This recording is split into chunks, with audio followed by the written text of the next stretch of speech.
Good morning class, how are you? I hope you are very fine.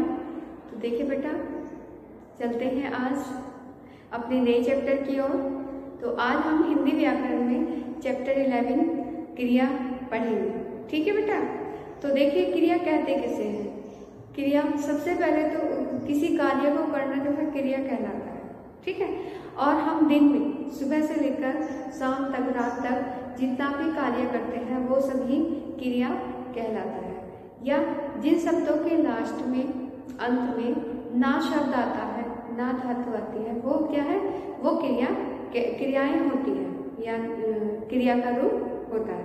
जैसे हंसना, रोना, खाना पीना, खेलना, कूदना, ये सब क्या है, खाना पीना, ये सभी क्या है, ये सभी क्रियाएं, ठीक है बच्चों। तो देखिए यहाँ कुछ सेंटेंस लिखे हैं, तो यहाँ से स्टार्ट करते हैं। देखिए सबसे पहले क्या है, सोनाली खेल रही है, गाय घास चर रही है, मछलियां तैर रही है, सुनिधि गा रही है। तो बेटा इन वाक्यों में सोनाली, गाय, मछलियां, सुनिधि, इनके द्वारा कुछ न कुछ कार्य किया जा रहा है। अर्थात यहाँ पर क्या है, ये जो खेलना, यहाँ खेलने की क्रिया हो रही है सोनाली के द्वारा, यहाँ गाय के द्वारा घास चरने की क्रिया हो रही है, यहाँ मछलियों के द्वारा तैरने की क्रिया हो रही है, यहाँ सुनिधि के द्वारा गाना गाने की क्रिया हो रही है। तो अतः ये क्रिया शब्द है। अब देखिए इसकी डेफिनेशन।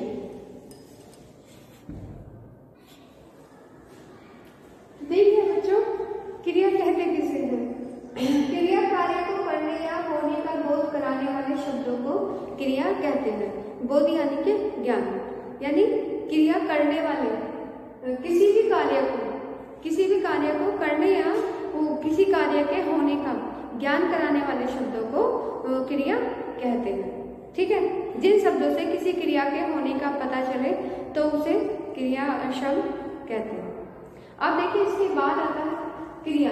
कौन कौन सी है क्रिया, जैसे मैंने अभी आपको बताया था कि रोना, हंसना, खाना पीना, ये सब क्या है, क्रियाएं हैं। तो देखिए यही खेलना, हंसना,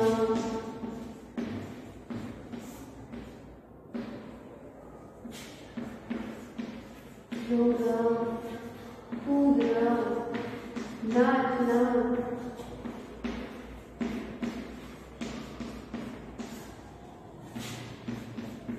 गाना आदि, ये सभी शब्द क्या है, ये सभी शब्द किसी न किसी कार्य को करने का, होने का पता हमें बताते हैं, उसका बोध कराते हैं। तो इन शब्दों को क्या है, क्रिया कहते हैं। अब देखें इससे आता है धातु। क्रिया में जो है, देखिए बच्चों, क्रिया का जो मूल रूप है वो धातु कहलाता है। क्रिया का जो मूल रूप है वो धातु कहलाता है। अब धातु किसे कहते हैं, ठीक है। धातु क्या होती है, तो ये जो शब्द है धातु रूप क्या है, लिख, गा,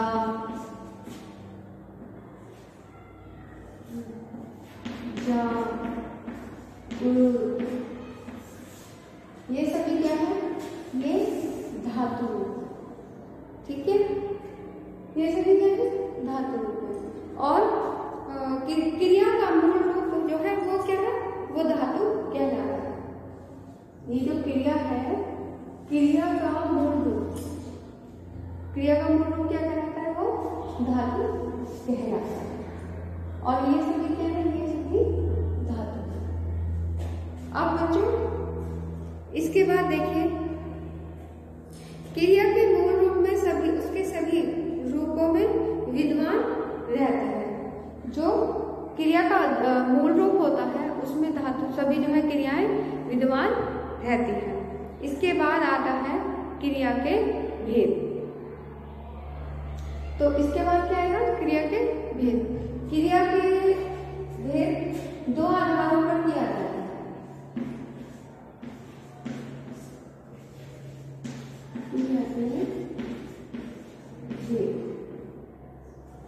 क्रिया के भेद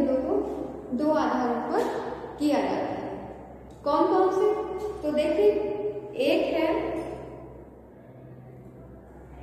कर्म के आधार पर और दूसरा है रचना के आधार पर। मैं यहाँ पर लिख देती हूँ कर्म के आधार पर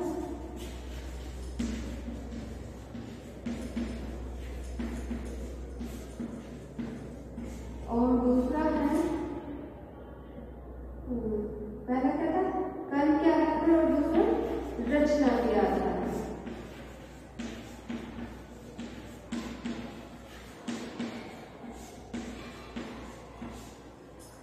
ठीक है, अब इसके बाद हम कर्म के आधार पर क्रिया कितने प्रकार की होती है, तो देखिए पहले से रब कर देती हूँ। तो देखिए बच्चों, अब हमने पढ़ा क्रिया के भेद। क्रिया के भेद दो भागों पर, दो आधारों पर किया जाता है। पहला क्या है, कर्म के आधार पर और दूसरा रचना के आधार पर। तो सबसे पहले हम कर्म के आधार पर पढ़ते हैं। तो देखिए नंबर 1, कर्म के आधार पर क्रिया के भेद। ठीक है, तो पहले क्या, क्रिया के भेद दो आधारों पर, कर्म के आधार पर और रचना के आधार पर। हम पहले कर्म के आधार पर पढ़ रहे हैं। तो नंबर 1, कर्म के आधार पर। अब कर्म के आधार पर भी क्रिया के दो भेद होते हैं। कौन कौन से? क्रिया के दो भेद होते हैं। क्रिया यानी कि दो प्रकार की होती है। कौन कौन सी? नंबर 1 सकर्मक क्रिया, नंबर 2 अकर्मक क्रिया। ठीक है, कर्म के आधार पर तो सबको पता चल रहा है बेटा। सबसे पहले क्रिया के कितने भेद होते हैं? क्रिया के दो भागों में बांटा जा सकता है। क्रिया के भेद दो आधारों पर किए जा सकते हैं। पहला क्या है, कर्म के आधार पर, दूसरा क्या है, रचना के आधार पर। तो देखिए पहला कर्म के आधार पर, तो इसके भी दो भाग होते हैं। क्या? सकर्मक क्रिया और अकर्मक क्रिया। अब देखिए सकर्मक क्रिया और अकर्मक क्रिया किसे कहते हैं?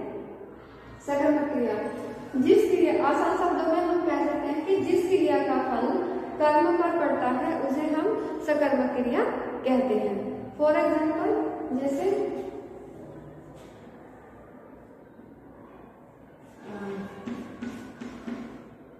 माँ ने खाना बनाया।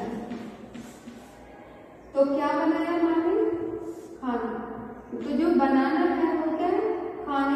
खाने पर उसका प्रभाव पड़ता है, यानी क्रिया का जो प्रभाव है वो कर्म पर पड़ता है। ठीक है, इसके बाद देखिए दूसरा अकर्मक क्रिया।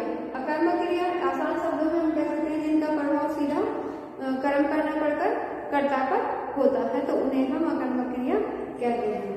जैसे रीना सो रही है। तो क्या सो रही है?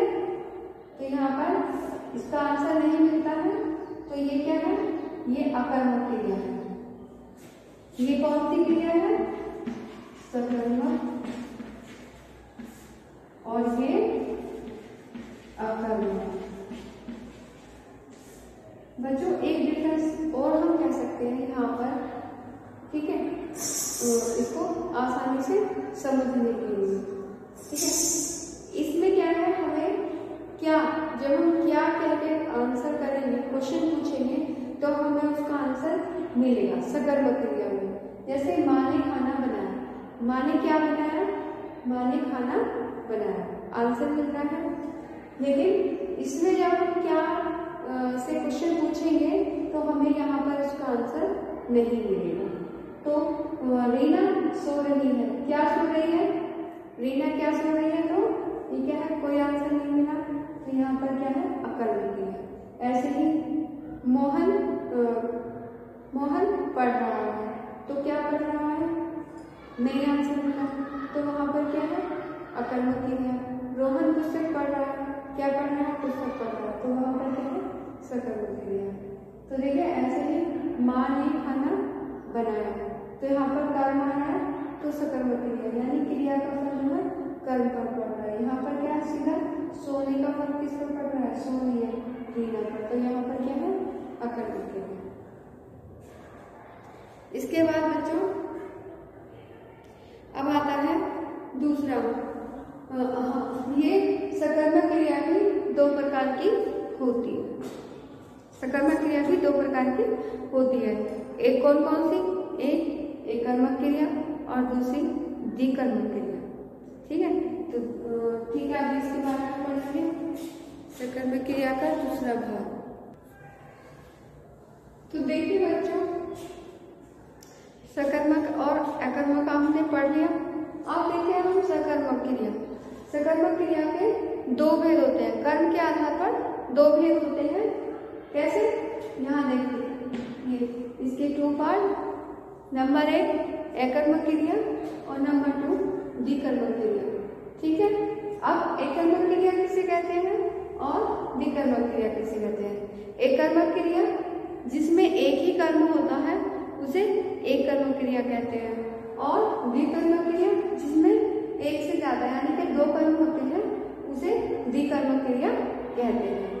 जैसे फॉर एग्जाम्पल देखिए, अभिनव पत्र लिखता है। ठीक है, तो यहाँ पे क्या है? अभिनव पत्र लिखता है, इसमें क्या है? पत्र लिखना उसका कर्म है, तो यहाँ पर एक ही कर्म है। ठीक है, पत्र लिखना है ना, इसके अलावा तो कुछ नहीं करना, एक ही कर्म है, तो यहाँ पर क्या है? एककर्मक क्रिया होगी। ठीक है, अब इसके बाद देखिए यहाँ पे, जैसे फॉर एग्जाम्पल शिक्षक ने पंकज को पाठ पढ़ाया। शिक्षक ने पंकज को पाठ पढ़ाया, तो यहाँ पे क्या है? पाठ पढ़ाना और पंकज, पाठ और पंकज, यहाँ पर क्या है? 2 कर्म है। ठीक है, तो यहाँ पर क्या होगा? द्विकर्मक क्रिया। अंडरस्टैंड बच्चों, समझ में आया? यानी इसका दोनों का डिफरेंस क्या है? एककर्मक में केवल एक ही कर्म होता है और द्विकर्मक में 2 कर्म होते हैं। शिक्षक ने पाठ पढ़ाया और किसको पढ़ाया? पंकज को, यानी शिक्षक का कर्म क्या है? पंकज को पाठ पढ़ाना, तो पंकज और पाठ दोनों यहाँ पर क्या है? 2 कर्म है। ठीक है, I hope you are understood. ठीक है बच्चों, तो अब इसके बाद चलते हैं हम रचना के आधार पर। तो देखिए बच्चों, हमने पढ़ा क्रिया के भेद, क्रिया के रचना के आधार, क्रिया के 2 भेद होते हैं, कर्म के आधार पर और रचना के आधार पर। कर्म के आधार पर आप पढ़ चुके, अब आता है रचना के आधार पर। तो देखिए नंबर 2 रचना के आधार पर क्रिया के भेद। रचना के आधार पर क्रिया के 5 भेद होते हैं। कौन कौन से? 5 भेद होते हैं।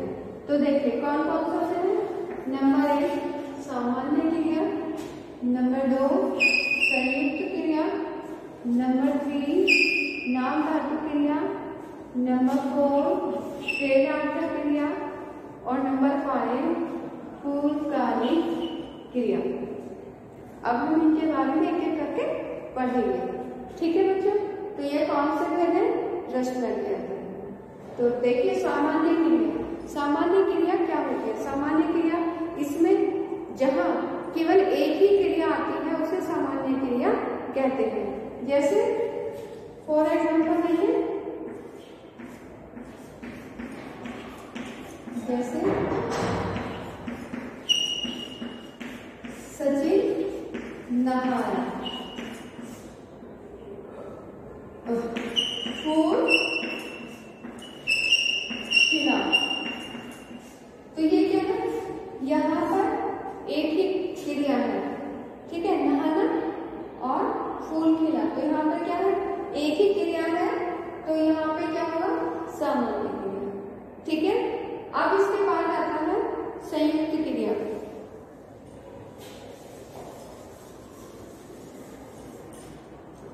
अब इसके बाद देखिए संयुक्त क्रिया। अब संयुक्त क्रिया में क्या होता है बच्चों? जैसे संयुक्त क्रिया में एक से अधिक, यानी जहां पर 2 क्रियाएं होती हैं। जैसे माँ ने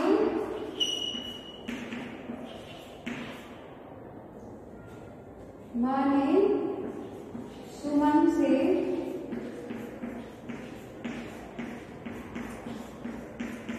गीता का पाठ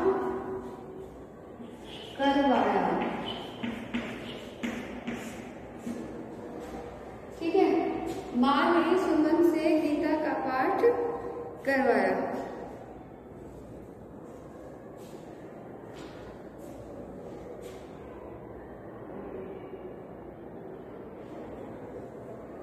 एक मिनट,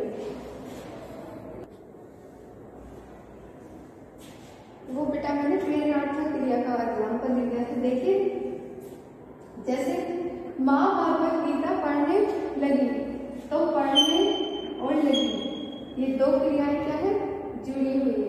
ठीक है, तो यहाँ पर संयुक्त क्रिया होगा। वह आम खा चुका है तो खा चुका है, ये क्या है, ये दो क्रियाएं जुड़ी हुई है। अर्थात जहाँ पर दो क्रियाएं प्रयोग की जाती है या दो क्रियाएं आपस में जुड़ी हुई होती है, वहां संयुक्त क्रिया होती है। अंडरस्टैंड? और अच्छे से बेटा अपनी बुक में भी पढ़ना, तभी समझ में आएगा, ऐसे नहीं आएगा। ठीक है, इसके बाद आता है नंबर 3, नाम धातु क्रिया। तो देखिए,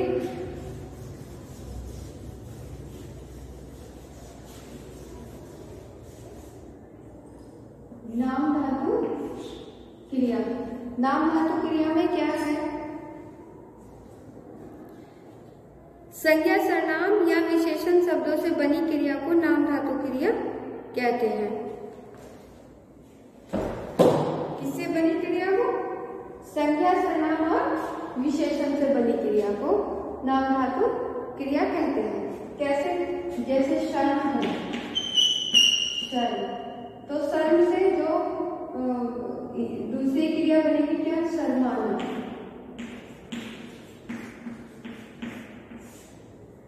ठीक है, गरम से क्या, गरमाना।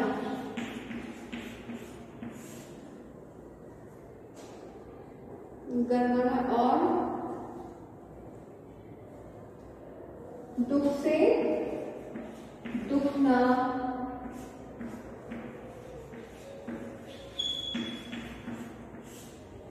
दुखना।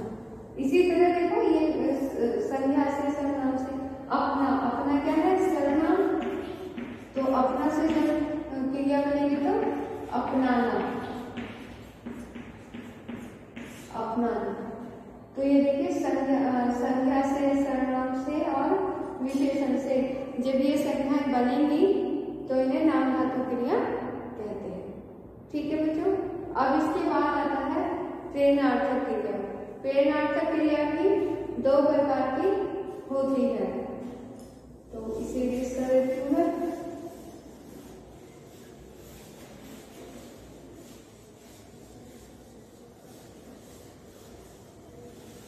प्रेरणार्थक क्रिया यानी कि प्रेरित करना। देखिए बच्चों, अब आता है नंबर 4, प्रेरणार्थक क्रिया। प्रेरणार्थक क्रिया में क्या होता है, इसमें कर्ता खुद कार्य न करके किसी दूसरे से उसे करवाता है, यानी उसे किसी दूसरे को कार्य करने के लिए प्रेरित करता है। फॉर एग्जाम्पल, माँ ने बेटी से कपड़े धुलवाए, यानी माँ खुद कपड़े नहीं धो रही है, वो किससे धुलवा रही है, बेटी से। अब देखिए, दूसरा है शिक्षक बच्चों से पाठ पढ़ाता है। ठीक है, बच्चों से पाठ पढ़ाता है, तो ये क्या है, वो खुद नहीं पढ़ रहा, बच्चों से पढ़वा रहा है। तो यहाँ पर क्या होता है, कर्ता खुद ने करके किसी दूसरे से उस कार्य को कराता है। अब देखिए, इसमें दो प्रकार के कर्ता होते हैं। प्रेरणार्थक क्रिया में दो प्रकार के कर्ता होते हैं। कैसे,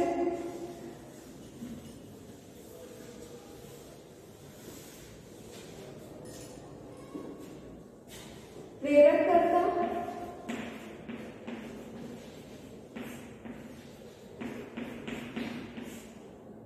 और नंबर 2 प्रेरित कर्ता।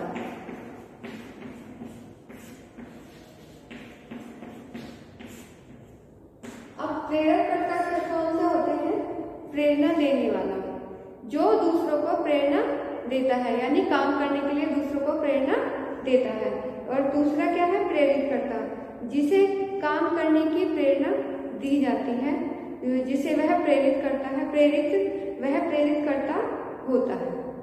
ठीक है, प्रेरक करता यानी जो प्रेरणा देता है, दूसरे को प्रेरित करता है, और प्रेरित करता जिसे काम करने की प्रेरणा दी जाती है।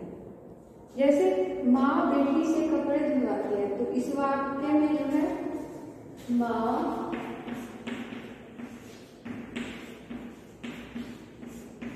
बेटी से कपड़े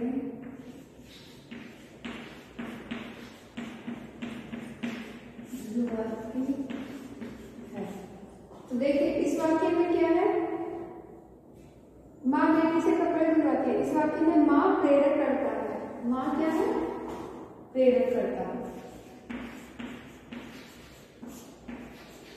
वो क्या है, बेटी को प्रेरित कर रही है कपड़े धुलवाने के लिए, ठीक है, कपड़े धोने के लिए। और बेटी क्या है, बेटी प्रेरित करता है, यानी माँ के कहने पर वो जो है कपड़े धोने के लिए तैयार हो जाती है, प्रेरित हो जाती है। ठीक है, तो इसके बाद में कुछ प्रेरणात्मक क्रियाएं दी गई हैं, जैसे पढ़ना, पढ़ाना, और पहली प्रेरणार्थक, दूसरी प्रेरणार्थक। तो पहली क्रिया क्या है, पढ़ना, फिर पहली प्रेरणार्थक क्या है, पढ़ाना, और दूसरी प्रेरणार्थक पढ़ाना। ठीक है, इसी तरह देना, दिलाना, दिलवाना, पीना, पिलाना, पिलवाना। तो आप लोग ये ध्यान से अपनी बुक में से पढ़ेंगे। अब इसके बाद आती है बेटा नंबर 5 और लास्ट, पूर्वकालिक क्रिया। पूर्वकालिक क्रिया में क्या होता है, इसमें एक कार्य पहले समाप्त हो जाता है और दूसरा कार्य शुरू होता है, यानी इसमें जो है पूर्वकालिक क्रिया में एक कार्य समाप्त हो चुका होता है।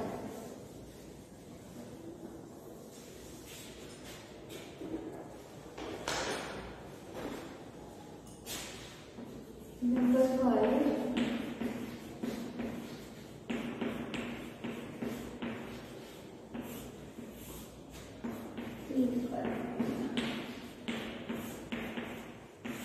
देखिए इसमें क्या होता है,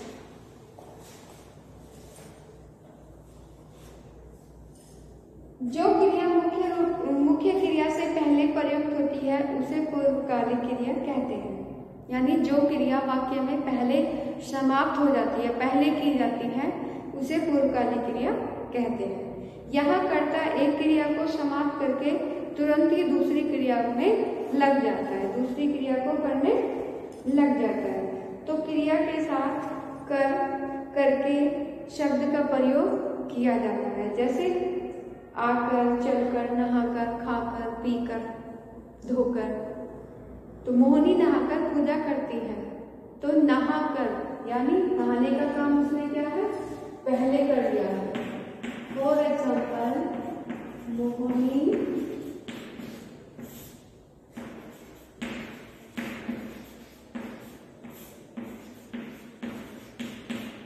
नहाकर पूजा करती है।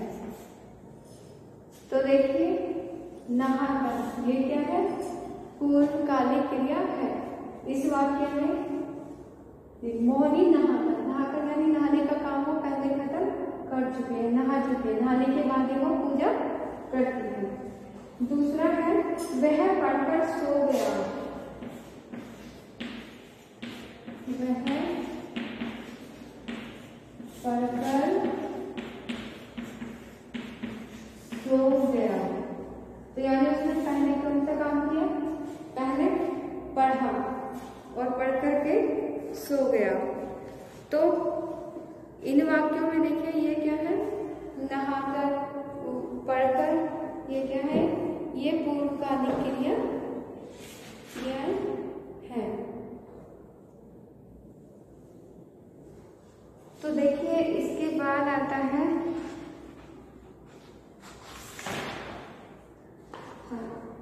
तो जो पूर्वकालिक क्रिया में देखिए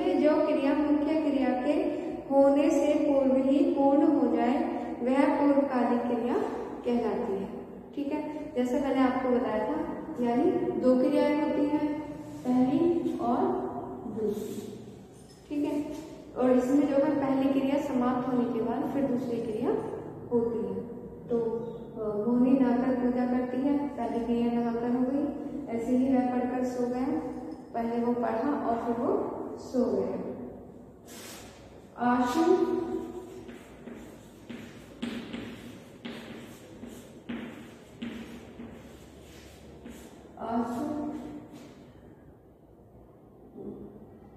दूध पीकर